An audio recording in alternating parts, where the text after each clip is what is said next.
Quizás nadie te enseñó que también tenías derecho a cansarte. Creciste aprendiendo a leer el humor de los demás antes de reconocer el tuyo, a medir cada palabra antes de decirla, a preguntarte primero qué necesitaban ellos y solo después, si acaso quedaba tiempo, qué necesitabas tú. Y así, sin darte cuenta, construiste una vida entera alrededor de no molestar. Contestaste mensajes que te pesaban. Sonreíste cuando por dentro solo querías silencio. Dijiste que estabas bien cuando en realidad llevabas semanas sin estarlo. Y un día, mirándote al espejo, o simplemente parado en medio de tu cocina un martes cualquiera, sentiste algo que no supiste nombrar. Un cansancio que no viene del cuerpo, sino de haber vivido demasiado tiempo lejos de ti mismo. No es debilidad, es la señal de una vida organizada para complacer a todos menos a la persona que la vive. Este audiolibro no te va a pedir que dejes de amar a nadie. Te va a pedir algo distinto y, quizás, más difícil, que empieces a contarte también a ti entre las personas que merecen tu cuidado. Porque hay una verdad simple que rara vez alguien te dijo con claridad. Cuando te das prioridad a ti mismo, algo profundo empieza a sanar. No de golpe, no con aplausos, pero empieza. Vamos a ir descubriendo, capítulo a capítulo, por qué llegaste hasta aquí, qué te ha costado no hacerlo antes. Capítulo 1. Cuando complacer se convirtió en tu manera de sobrevivir. Hay una diferencia enorme entre ayudar a alguien porque quieres y ayudar a alguien porque temes lo que pasaría si no lo hicieras. La primera nace de la generosidad, la segunda nace del miedo disfrazado de bondad, y durante mucho tiempo, sin que nadie te lo explicara así, tú aprendiste a vivir desde la segunda. Puede que no lo recuerdes como un momento exacto, sino como una acumulación lenta de pequeñas decisiones. Aceptaste un plan que no querías porque decir que no sonaba a conflicto. Guardaste una opinión porque parecía más fácil que defenderla. Te quedaste callado en una cena familiar mientras algo dentro de ti se apretaba. Respondiste un mensaje a las 11 de la noche, aunque tu cuerpo solo pedía dormir. Ninguno de esos gestos por separado parece grave, pero sumados durante años, forman un patrón, el de una persona que aprendió que su lugar seguro era hacerse pequeña. Esto no ocurrió porque fueras ingenuo ni porque te faltara carácter. Ocurrió porque en algún momento de tu vida, quizá, en una casa donde el enojo de otro se sentía peligroso, quizá en una relación donde el amor parecía condicionado a portarte bien tu sistema nervioso, aprendió una ecuación silenciosa. Si complazco, hay paz. Si complazco, no me abandonan. Si complazco, sigo perteneciendo. No fue una decisión consciente, fue una estrategia inteligente para un niño, un adolescente o un adulto joven que necesitaba seguir conectado con quienes lo rodeaban.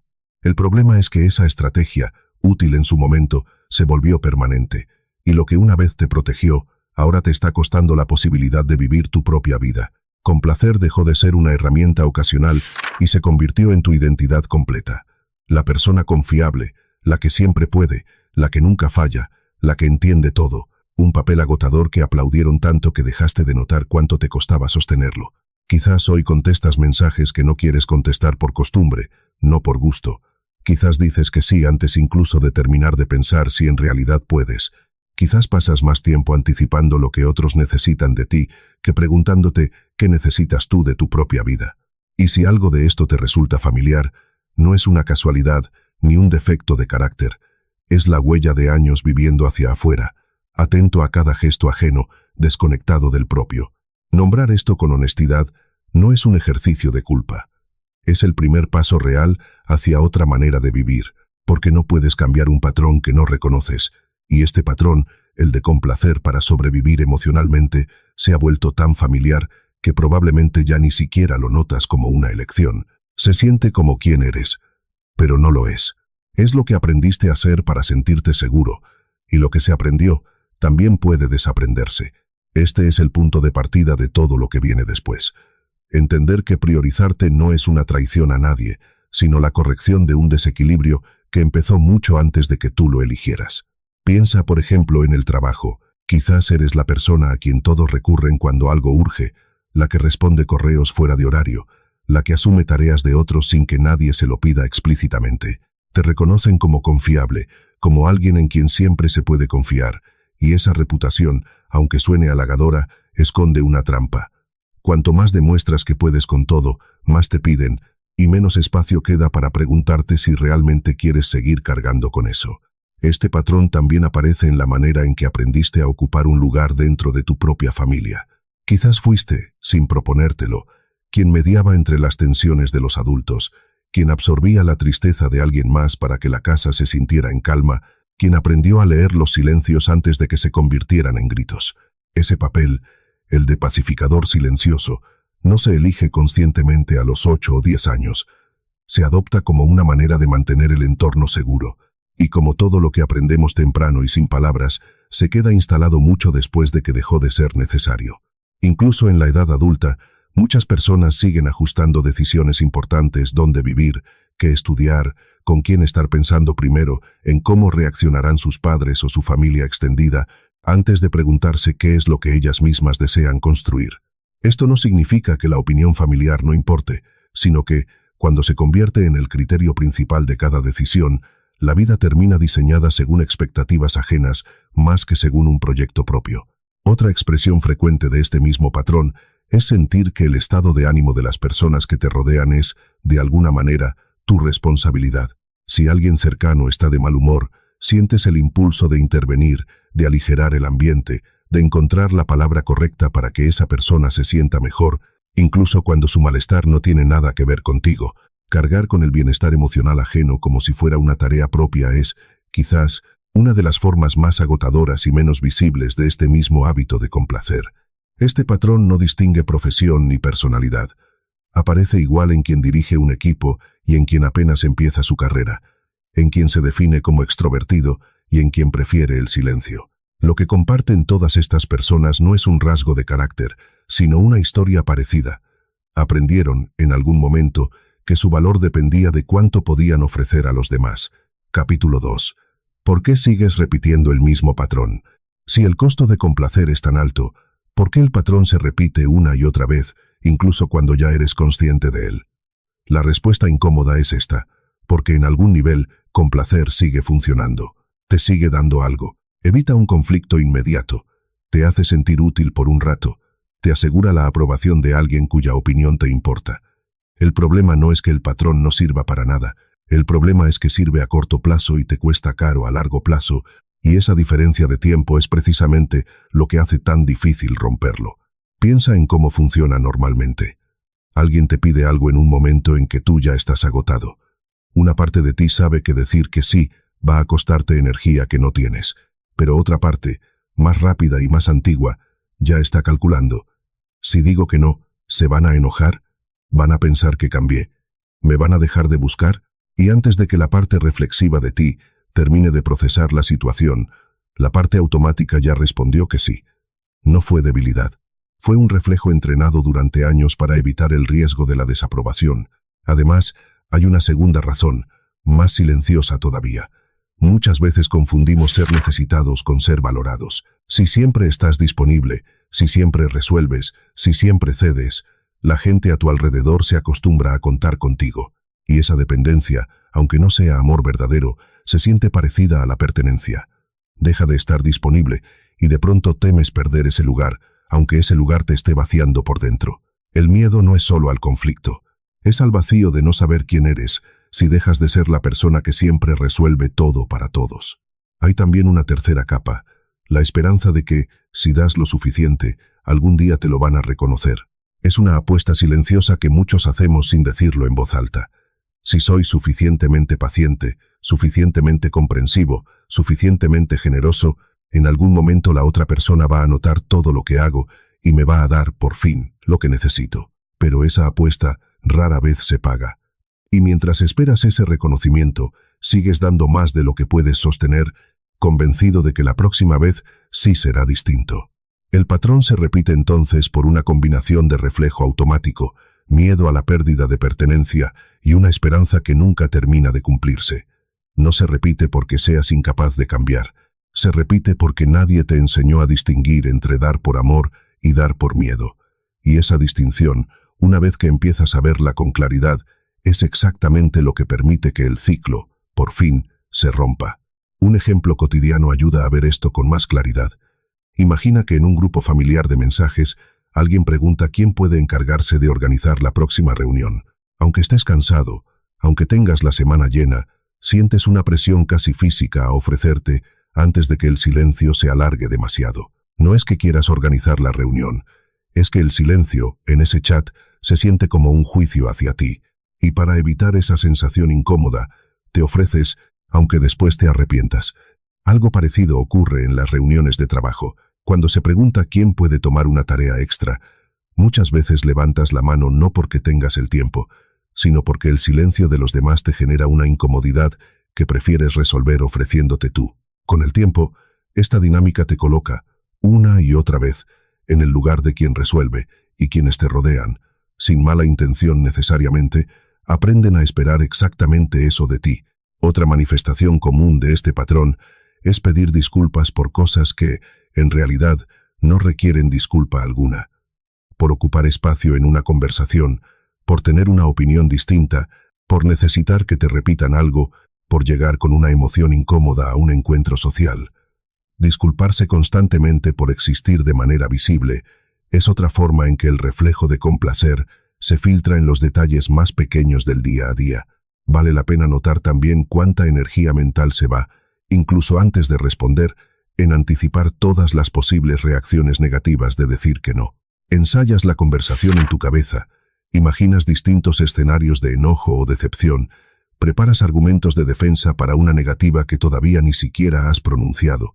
Ese desgaste anticipado, invisible para los demás, es en sí mismo una parte importante del costo de este patrón, incluso cuando, al final, decides sí decir que no. Es común, por ejemplo, escribir jajaja, no hay problema en un mensaje mientras por dentro sientes justo lo contrario. Esa pequeña actuación digital, repetida cientos de veces a lo largo de los años, refuerza la idea de que tus verdaderas reacciones no son bienvenidas, incluso en los espacios más cotidianos como un simple chat. Este ciclo tiende a intensificarse especialmente en las temporadas de más estrés, precisamente cuando menos margen tienes para sostenerlo. Cuanto más cansado estás, más automático se vuelve el reflejo de complacer, porque la mente, agotada, prefiere el camino conocido antes que enfrentar la incertidumbre de una respuesta distinta. Capítulo 3. Lo que tu cuerpo lleva tiempo tratando de decirte. Antes de que la mente entienda que algo anda mal, el cuerpo ya lo sabe. Duermes menos o duermes mal. Te irritas por cosas que antes no te afectaban. Te cuesta disfrutar planes que deberían darte alegría. Sientes un cansancio que no se explica solo por las horas trabajadas. Y quizás, sin poder nombrarlo, empiezas a desconfiar un poco de todo. De las intenciones de los demás, de tus propias decisiones, de si mereces descansar sin sentir que estás fallando en algo. Es tentador interpretar estas señales como un problema de carácter. Pensar que eres demasiado sensible, demasiado ansioso, demasiado exigente contigo mismo. Pero muchas veces lo que llamamos ansiedad, irritabilidad o insomnio no es un defecto que hay que corregir, sino un mensaje que hay que escuchar. El cuerpo no se cansa porque esté fallando. Se cansa porque lleva tiempo sosteniendo una tensión que la mente se niega a reconocer, la de vivir constantemente pendiente de las necesidades ajenas mientras posterga las propias. Piensa en lo que ocurre cuando pasas el día completo en modo de alerta suave, anticipando lo que otros necesitan, midiendo cada palabra antes de decirla, calculando cómo va a reaccionar cada persona a cada una de tus decisiones. Ese estado de vigilancia constante, aunque no lo sientas como estrés en el momento, tiene un costo fisiológico real.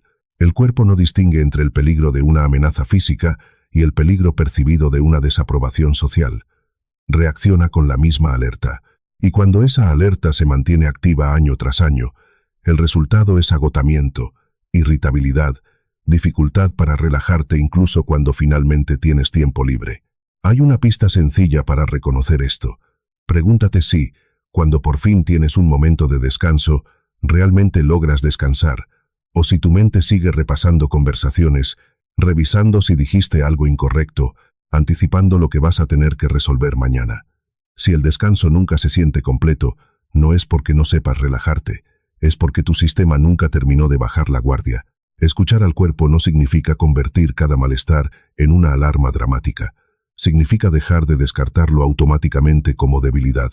La próxima vez que sientas ese cansancio difícil de explicar, en lugar de preguntarte qué te pasa, prueba a preguntarte qué llevas tiempo ignorando. La mayoría de las veces, La respuesta tiene que ver con una necesidad propia que decidiste posponer una vez más, convencido de que ya llegaría el momento de atenderla. El cuerpo, con su cansancio, te está recordando que ese momento era ahora. Quizás te has sorprendido despertando a mitad de la noche con la mente ya trabajando, repasando una conversación del día anterior, preguntándote si dijiste algo que pudo haber incomodado a alguien. O quizás notas que ciertos días, sin razón aparente, te cuesta encontrarle sentido a actividades que antes disfrutabas sin esfuerzo. Estas no son señales aisladas, son la manera en que un sistema nervioso agotado empieza a manifestarse en la vida diaria. Es común, además, minimizar estas señales comparándolas con las dificultades de otras personas.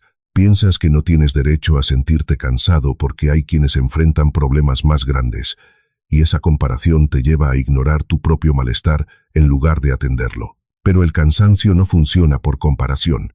No necesitas tener el problema más grave del mundo para que tu cuerpo merezca descanso, y negar el tuyo no lo hace desaparecer, solo lo empuja más profundo. Otro síntoma frecuente, menos evidente que el cansancio físico, es la dificultad para confiar en tu propio criterio. Empiezas a dudar de decisiones simples, a pedir la opinión de varias personas antes de decidir algo que en realidad ya sabías, a sentir que necesitas aprobación externa, incluso para asuntos que solo te conciernen a ti. Esta inseguridad no nace de una falta real de capacidad, sino de años acostumbrado a priorizar el juicio ajeno por encima del propio. En etapas más avanzadas de este agotamiento, algunas personas describen una sensación de anestesia emocional.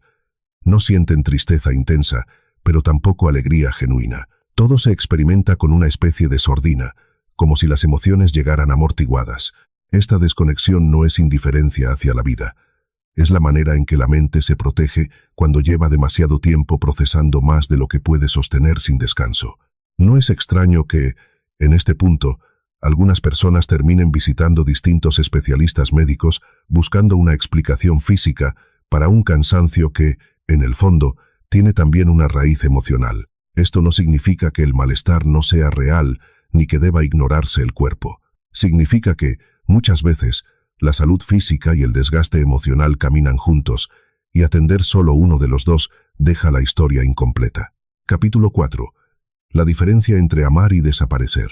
Uno de los errores más comunes al intentar cambiar este patrón es pensar que la solución es dejar de sentir, endurecerse, volverse indiferente. Pero eso no es sanar, es simplemente cambiar una forma de sufrimiento por otra.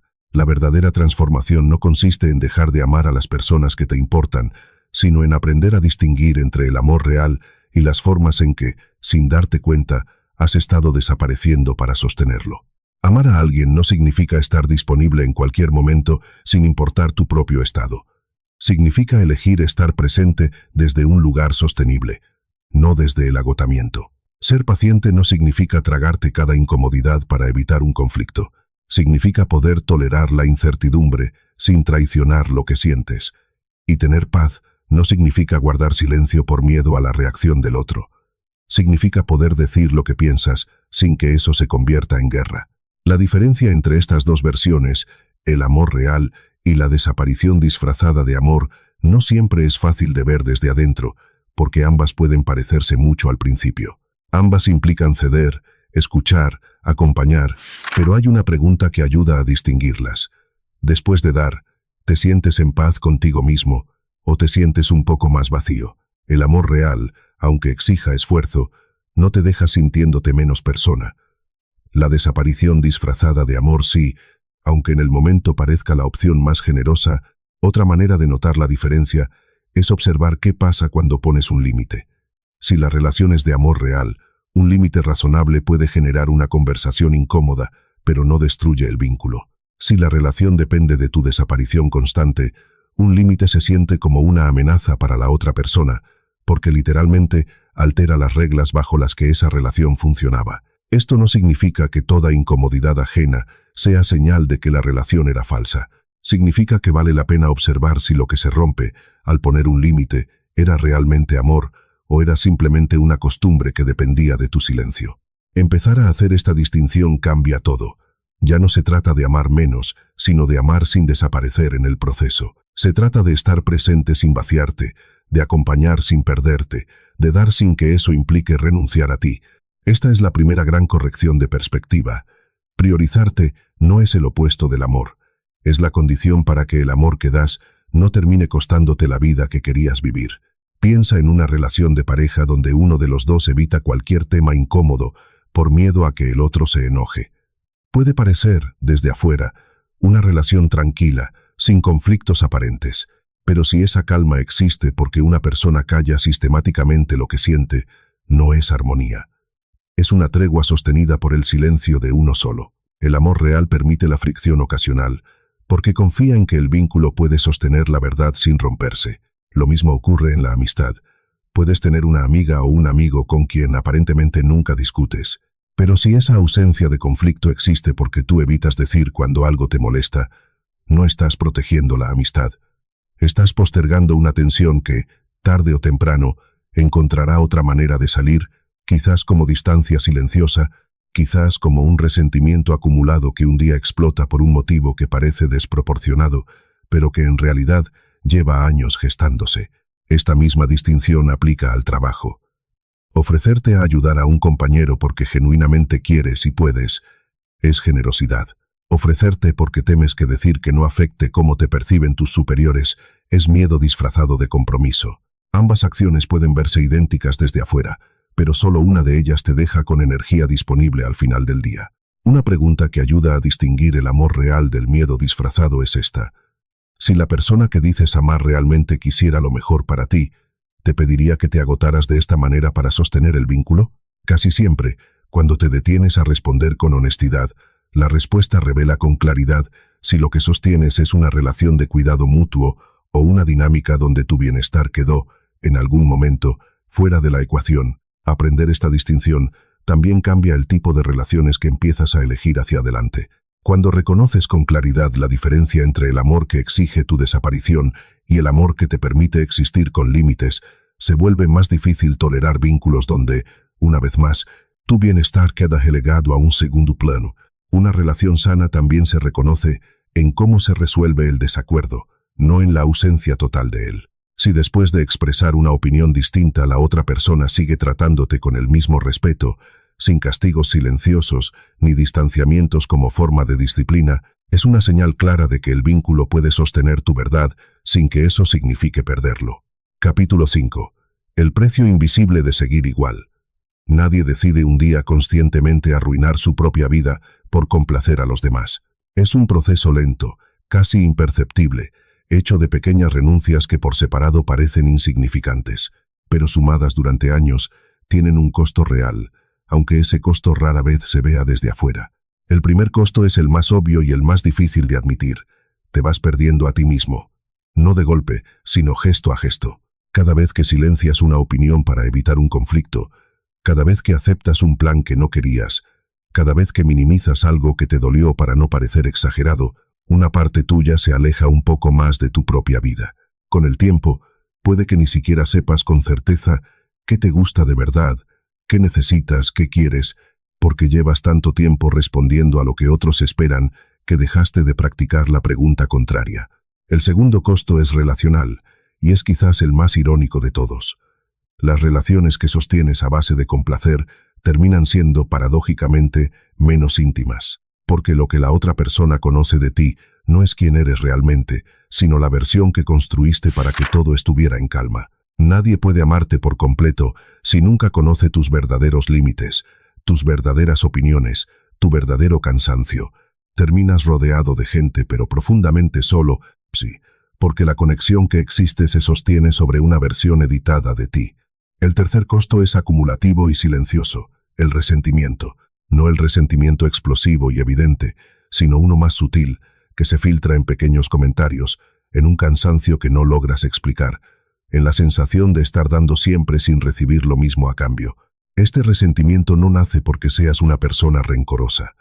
Nace porque diste tanto, tantas veces, sin permitirte pedir nada de vuelta, que el cuerpo y la mente empiezan a cobrar la factura de otra manera. Y el cuarto costo, tal vez el más importante, es el tiempo. Cada año que pasas priorizando a todos menos a ti, es un año que no vuelve. No se trata de vivir con culpa por el pasado, sino de entender con claridad qué está en juego si el patrón continúa exactamente igual. Reconocer este precio invisible no es un ejercicio de autocastigo. Es la información que necesitas para decidir, con los ojos abiertos, si quieres seguir pagando ese costo o si estás dispuesto a empezar, aunque sea de a poco, a vivir de otra manera. Un signo concreto de este primer costo es notar cuántas de tus actividades favoritas de hace unos años ya no forman parte de tu vida actual, no porque hayan dejado de gustarte, sino porque siempre apareció algo o alguien más urgente que atender. Ese pasatiempo que solías disfrutar, esa rutina que te hacía sentir en paz, fue quedando relegada, semana tras semana, hasta desaparecer casi por completo de tu calendario. El segundo costo también se manifiesta en algo muy concreto. Te conviertes en el punto de referencia emocional de los demás sin que nadie ocupe ese mismo lugar para ti. Todos saben que pueden llamarte cuando algo anda mal. Pocos, quizás ninguno, se preguntan activamente cómo estás tú, porque te has vuelto tan bueno ocultando tu propio cansancio que la gente asume, genuinamente, que estás bien.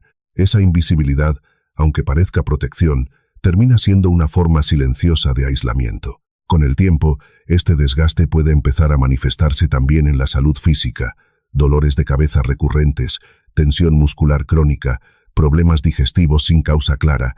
El cuerpo, después de años sosteniendo una tensión emocional constante, empieza a expresar en el terreno físico lo que la mente se negó durante mucho tiempo a reconocer en el terreno emocional. Existe también un costo de oportunidad que rara vez se contabiliza. Todas las conexiones más auténticas, todos los proyectos propios, todos los momentos de descanso genuino que no ocurrieron, porque tu tiempo y tu energía estaban ya comprometidos en sostener las necesidades ajenas. No se trata de arrepentimientos que deban perseguirte, sino de datos honestos que ayudan a entender por qué, hoy, decides empezar a distribuir tu energía de otra manera. Este precio, además, no se paga de una sola vez. Se acumula lentamente, como un interés que crece en silencio durante años, hasta que un día la suma total se vuelve imposible de ignorar.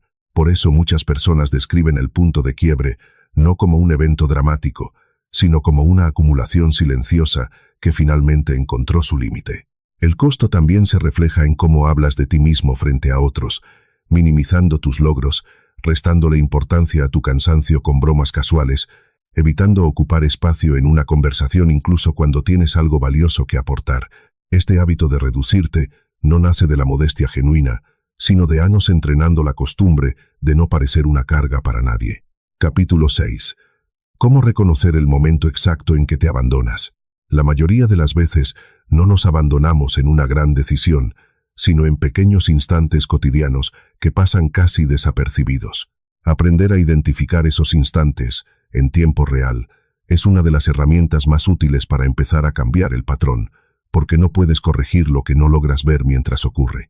Hay una señal bastante confiable: la velocidad de tu respuesta. Cuando alguien te pide algo y sientes una necesidad casi automática de decir que sí, antes incluso de pensarlo, eso suele ser una alerta. No todo sí automático es malo, pero cuando notas que tu cuerpo responde afirmativamente antes de que tu mente haya evaluado si realmente puedes o quieres hacerlo, ese es exactamente el momento en que te estás abandonando a ti mismo para evitar la incomodidad de pausar. Otra señal es la sensación física que aparece justo después de aceptar algo.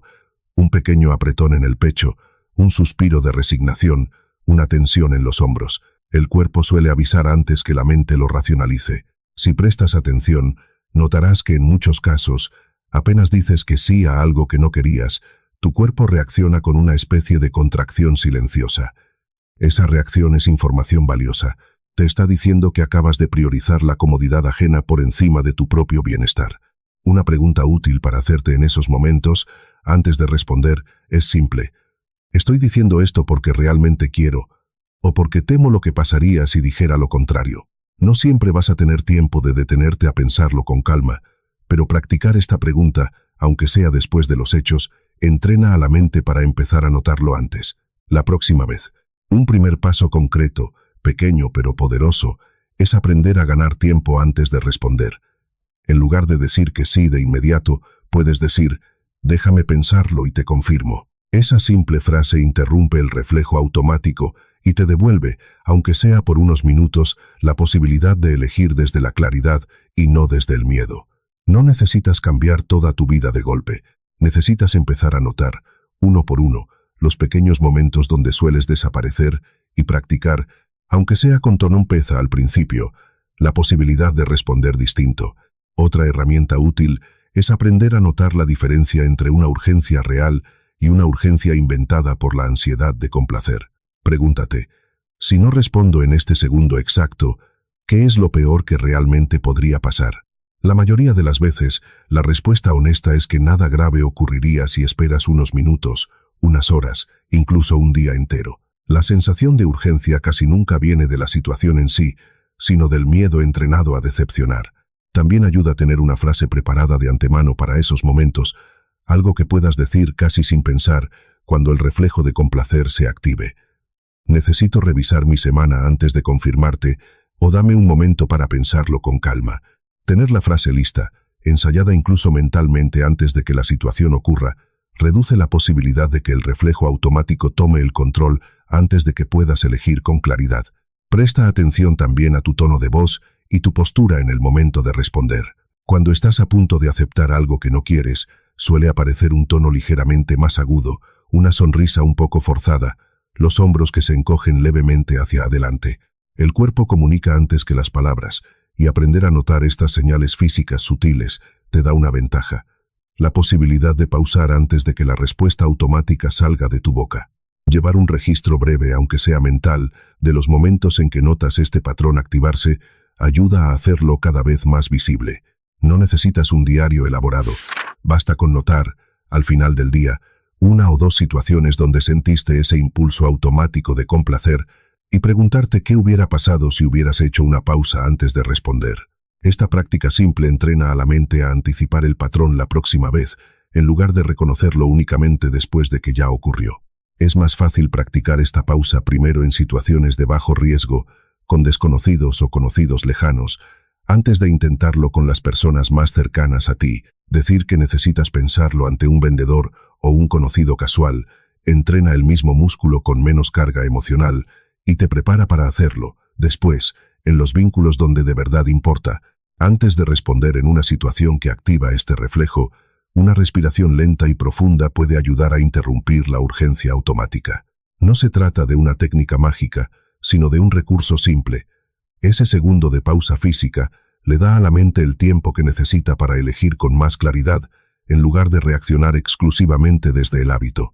Capítulo 7. Poner límites sin convertirte en alguien que no eres. Uno de los mayores miedos al empezar a priorizarte es pensar que vas a tener que volverte una persona fría, cortante, distante. Pero poner límites no significa dejar de ser amable, significa dejar de confundir amabilidad con disponibilidad ilimitada. Puedes seguir siendo cálido y al mismo tiempo dejar claro hasta dónde llega lo que puedes dar. En el trabajo, esto puede verse como aprender a decir que una tarea adicional no cabe en tu semana sin necesidad de justificarlo con una lista de excusas. No tienes que demostrar que mereces descansar o que tu tiempo también tiene valor. Basta con comunicar con claridad lo que sí puedes hacer y lo que por ahora no. La gente que valora tu trabajo va a respetar ese límite. La gente que solo valoraba tu disponibilidad ilimitada, quizás no, y eso también es información útil sobre esa relación laboral.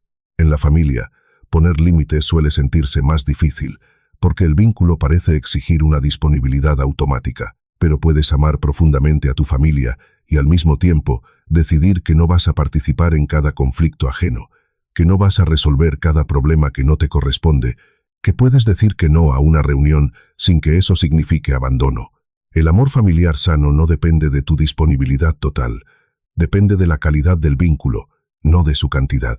En la amistad, un límite sano puede sonar así: puedo escucharte y acompañarte, pero no puedo ser tu único soporte emocional. En la pareja, puede sonar así: te amo y quiero estar presente, pero necesito tiempo para mí, sin que eso se interprete como rechazo. Ninguna de estas frases es agresiva, todas parten de la misma base: puedo estar presente desde un lugar sostenible, no desde el sacrificio constante. Un límite bien puesto no necesita explicaciones extensas ni justificaciones repetidas.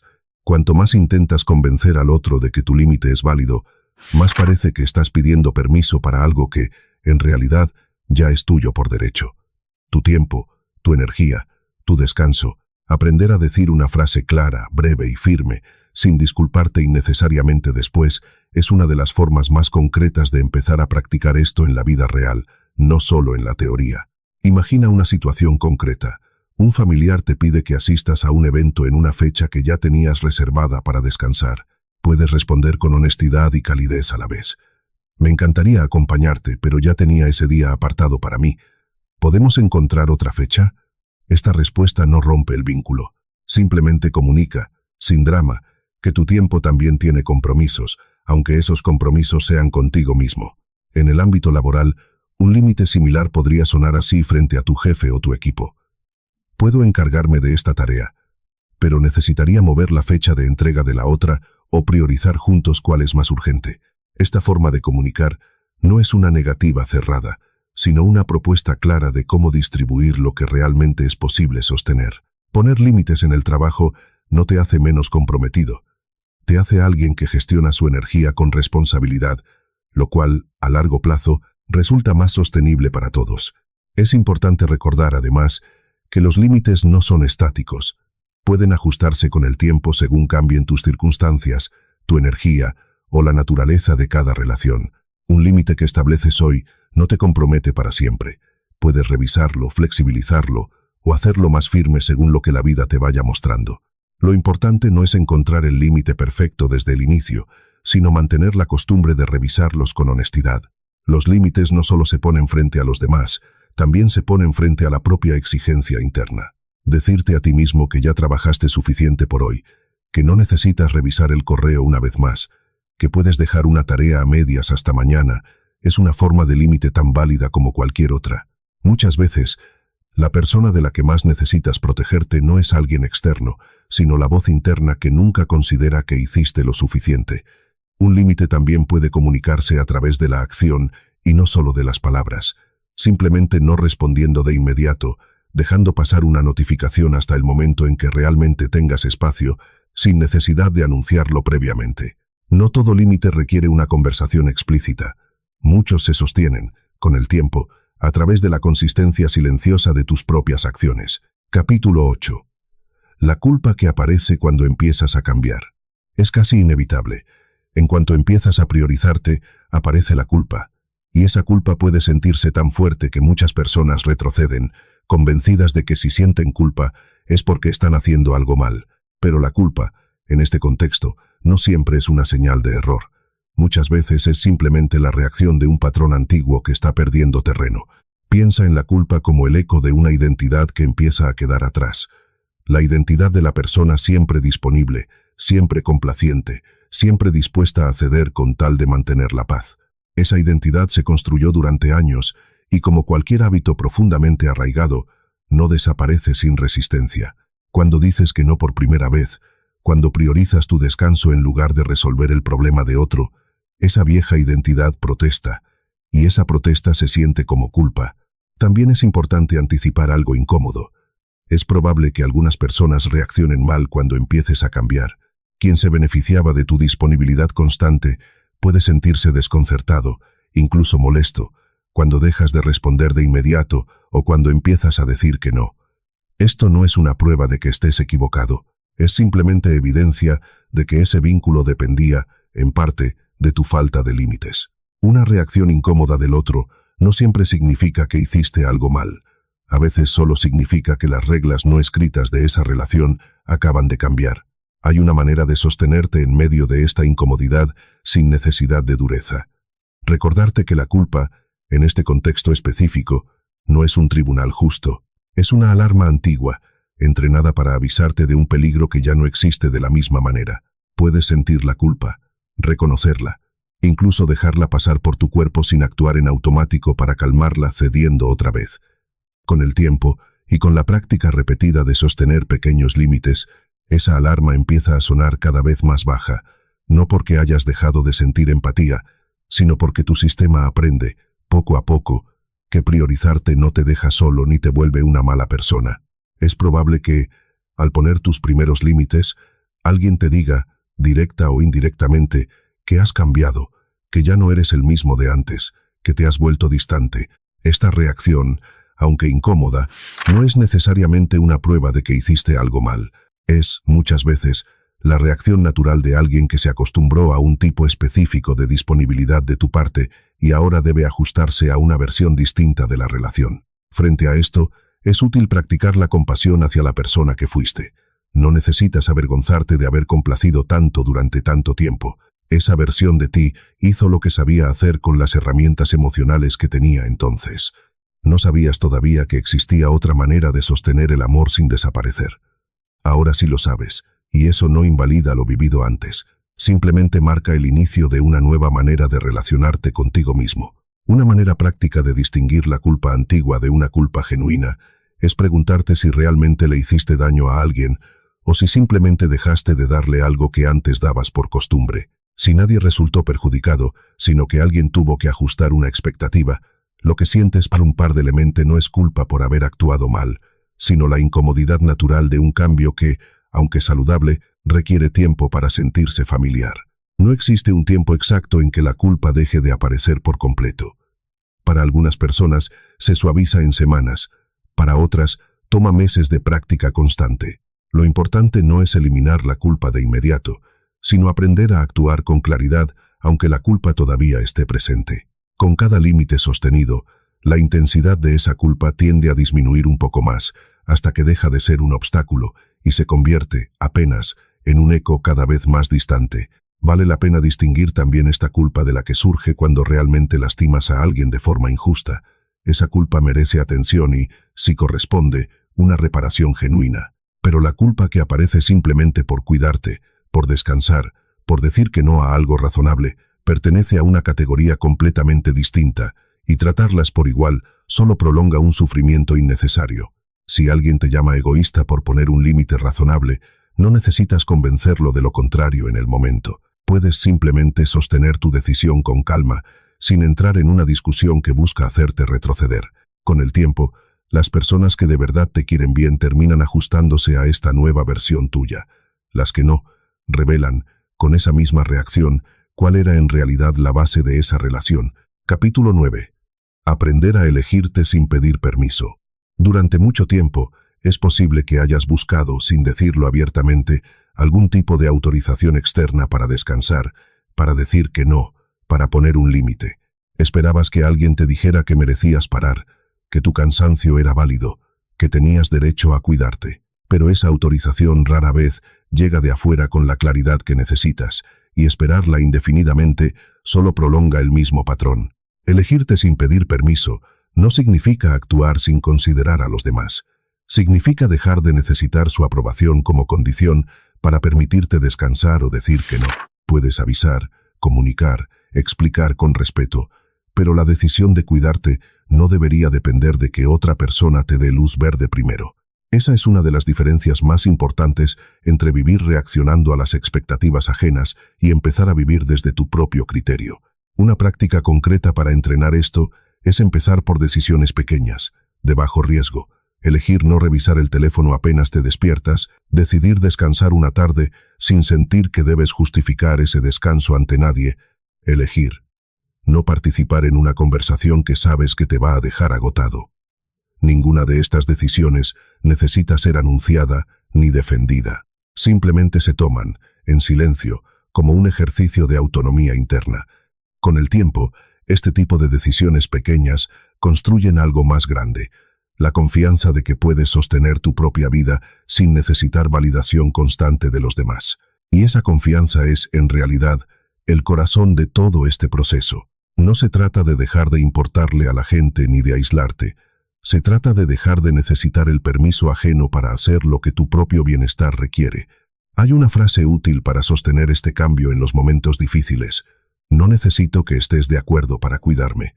Puedes amar a alguien profundamente y al mismo tiempo no necesitar su aprobación para descansar, para decir que no, para elegir tu paz. Esa es la madurez emocional que este capítulo busca sembrar, la capacidad de sostenerte a ti mismo aunque nadie más lo entienda todavía. Un ejemplo concreto de esto es decidir, un sábado cualquiera, quedarte en casa simplemente porque necesitas descansar, sin sentir que debes inventar una excusa elaborada para justificarlo ante nadie. No necesitas decir que estás enfermo o que tienes un compromiso ineludible. Puedes simplemente decir que necesitas un día tranquilo y dejar que esa razón, sencilla y verdadera, sea suficiente. Otra práctica útil es dedicar un par de minutos al final del día para preguntarte, con honestidad, en qué momentos elegiste desde el miedo y en qué momentos elegiste desde ti. No se trata de juzgarte por las veces que cediste, sino de ir entrenando la capacidad de reconocer la diferencia. Con el tiempo, esta breve revisión diaria se convierte en una brújula interna que te ayuda a notar el patrón cada vez más rápido, hasta que la elección consciente empieza a sentirse más natural que el reflejo automático. Elegirte también implica confiar en tu propia lectura de una situación sin necesitar que un tercero la confirme. Si sientes que algo te agota, no necesitas que alguien más lo valide para que sea real. Tu percepción de tu propio cansancio, de tu propio límite, es suficiente evidencia por sí misma. Esperar una segunda opinión antes de permitirte actuar es, muchas veces, otra forma sutil de seguir postergando tu propio cuidado. Elegirte también puede practicarse en decisiones pequeñas y aparentemente triviales. Reservar tiempo extra de sueño en lugar de quedarte viendo el teléfono, invertir una tarde en algo que disfrutas sin que tenga que ser productivo, permitirte gastar en algo que te cuida sin sentir que debes justificarlo con una razón práctica. Estas decisiones diminutas, repetidas con frecuencia, entrenan una relación contigo mismo basada en el cuidado y no solamente en la utilidad. Como cualquier otra habilidad, la confianza en tus propias decisiones crece con la repetición, no con la perfección. Cada vez que te eliges, aunque sea en algo pequeño, refuerzas la evidencia interna de que puedes sostenerte sin depender de la aprobación externa. Con el tiempo, esa evidencia acumulada se vuelve más convincente que cualquier miedo antiguo. Capítulo 10. ¿Cómo proteger tu paz en la vida cotidiana? Priorizarte no es una decisión que se toma una sola vez y queda resuelta para siempre. Es una práctica diaria, hecha de decisiones pequeñas que, sostenidas en el tiempo, protegen el cambio que empezaste a construir. Sin esta práctica constante, es fácil volver, casi sin darte cuenta, a los viejos patrones, especialmente en los momentos de cansancio o estrés. Una práctica sencilla es filtrar tus compromisos antes de aceptarlos, no después. Antes de decir que sí a algo, pregúntate si realmente tienes el tiempo y la energía disponibles, o si estás aceptando por costumbre o por miedo a decepcionar. Esta pausa, breve pero deliberada, evita que sigas acumulando obligaciones que después te generan resentimiento. Otra práctica útil es proteger espacios concretos del día que no negocias con nadie. Un momento de silencio al despertar antes de revisar el teléfono, una caminata sin destino específico, una hora de la noche que reservas exclusivamente para ti. Estos espacios no necesitan ser largos ni espectaculares. Su valor está en su constancia. Son recordatorios diarios de que tu tiempo también te pertenece. También ayuda a revisar de vez en cuando qué conversaciones o vínculos te dejan agotado sistemáticamente y decidir con honestidad cuánto espacio quieres seguir dándoles. No se trata de cortar de raíz cada relación incómoda, sino de ser consciente de su costo y de decidir con información, no por inercia, cuánto de tu energía quieres seguir invirtiendo ahí. Finalmente, es útil revisar tus propios avances sin exigirte perfección. Vas a tener días en que vuelvas a complacer por miedo, en que digas que sí sin quererlo, en que sientas culpa por un límite bien puesto. Eso no significa que el cambio haya fracasado. Significa que estás practicando una habilidad nueva, y las habilidades nuevas se aprenden con tropiezos, no con perfección inmediata. Proteger tu paz cotidiana no es una meta que se alcanza una vez, sino un músculo que se entrena, día a día, con paciencia hacia ti mismo. Una práctica concreta que muchas personas encuentran útil es establecer horarios específicos para revisar mensajes de trabajo o de grupos familiares, en lugar de estar disponible de manera constante durante todo el día. Esto no te hace menos atento ni menos querido. Simplemente te devuelve el control sobre cuándo y cómo te expones a las demandas ajenas, en lugar de vivir reaccionando a cada notificación en tiempo real. También ayuda a revisar tu semana por adelantado y preguntarte, antes de que llegue el cansancio acumulado, si el ritmo que estás por vivir es sostenible o si ya se ve, desde el domingo, que vas a terminar exhausto. Esta revisión anticipada te permite hacer ajustes a tiempo, en lugar de esperar a llegar al límite para recién ahí reconocer que necesitabas decir que no a algo desde el principio. Entre todas las prácticas cotidianas, Proteger el sueño merece una mención especial. Es habitual sacrificar horas de descanso para atender pendientes ajenos o para seguir disponible hasta tarde. Pero un sueño insuficiente debilita exactamente la capacidad que necesitas para sostener límites con claridad al día siguiente. Cuidar tu descanso no es un lujo adicional, es la base física sobre la que se sostiene todo lo demás. Al planear tu semana, resulta útil reservar, aunque sea un bloque pequeño, tiempo que no está destinado a resolver nada para nadie más. Ese espacio no necesita justificación ni un propósito productivo. Su función es, simplemente, recordarte con regularidad que también formas parte de tu propia agenda. Cuando notes que volviste a caer en el viejo patrón, y va a pasar, más de una vez, evita convertir ese retroceso en una prueba de que nada cambió. Simplemente vuelve a empezar desde ahí, sin dramatizar el tropiezo. El objetivo no es sostener una versión perfecta de este cambio todos los días, sino volver, una y otra vez, a la intención de cuidarte, incluso después de un día en que complaciste más de lo que hubieras querido. Reconocer, aunque sea en silencio, cada pequeño avance sostenido, un límite puesto, un descanso permitido, una noche de sueño protegida, refuerza el nuevo patrón con la misma fuerza con la que antes se reforzaba el viejo. No necesitas contárselo a nadie para que cuente, basta con que tú lo notes. Con el tiempo, notarás que ya no necesitas tantas señales externas para saber que vas por buen camino. La calma que sientes después de sostener un límite, el descanso que finalmente se siente completo, la ausencia de ese resentimiento acumulado que antes aparecía casi a diario. Esas son las verdaderas evidencias de que el cambio está funcionando, mucho más confiables que cualquier aprobación externa. Un buen momento para empezar a practicar esta elección diaria es la mañana, antes de que las demandas del día se acumulen. Decidir, incluso antes de revisar el teléfono, ¿qué necesitas tú hoy? Descanso, movimiento, silencio, una conversación pendiente. Te da una base propia desde la cual responder al resto del día, en lugar de empezarlo, ya reaccionando a lo que otros esperan de ti. Capítulo 11. La persona en la que te estás convirtiendo. A medida que sostienes estos cambios, algo empieza a transformarse en la manera en que te relacionas contigo mismo y con los demás.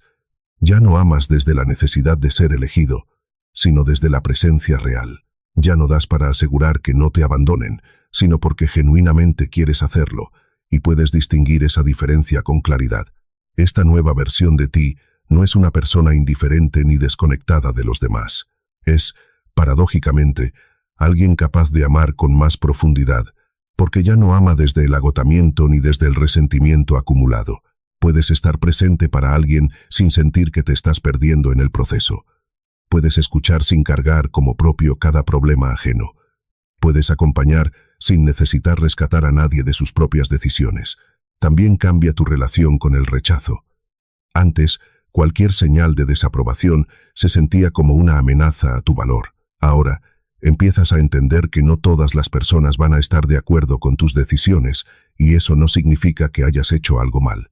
Aprendes a permanecer en tu centro incluso cuando alguien reacciona con incomodidad ante tus límites, sin necesidad de convencerlo de que tienes razón.